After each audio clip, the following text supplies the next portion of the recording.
Okay, so the last situations in which we're going to see whether something is proportional or non-proportional is going to be based off of tables and equations. Okay, so let's go ahead and grab this pencil. Okay, so an equation is considered proportional if the y-intercept has a value of 0. Okay, so once again, if we look at the table, the y-intercept can have a value of 0. That's a quick way you could tell. But sometimes it's not always going to be, we're not always going to have that value.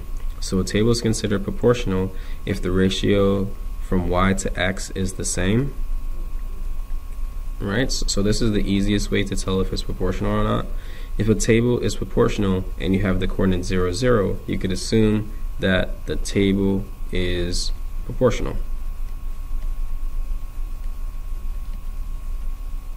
Alright, so here are some examples of some equations that are proportional. As you can see, I'm not adding or subtracting anything here, so y equals 4x, that is proportional.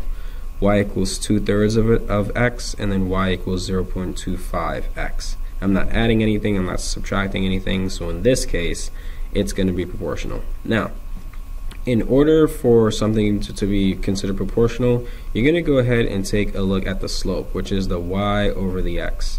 So I'm going to see if they're the same for everything here. If they are, then it means that it's proportional. If not, it's not proportional. So y over x is 1/5, that's 0.2. Next one, y over x is 8/40, which also simplifies to 1/5, which is of course going to be the same, 0.2. And then m is going to be equal to 13/65, which simplifies once again, divide by 13, 1/5, 0.2. So all of these are the same, okay? All of the m values, or in this case, all of my ratios from y to x is going to be 0.2. So that means that that table is proportional. Now if you look at these equations, y equals 2x plus 5, y equals x minus 4, and then 16 equals 8x, alright? So these are all non-proportional examples, because in every single case here, I'm adding a number. Here is minus 4, here is I'm adding 5, and then here, if we manipulate the equation, it's going to be y equals 18x minus 16. Alright, so as you can see, I'm adding or subtracting something, so it is going to be considered non-proportional, alright, for those equations. Now let's take a look at the graph. So m is equal to y over x. If we take 30 divided by 2, we get 15.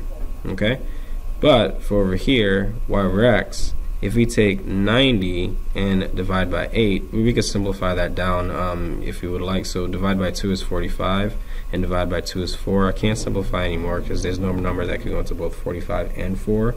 So if I divide that, it's going to be about 11.25. So there you can clearly see that the ratios of y to x are not equal to each other.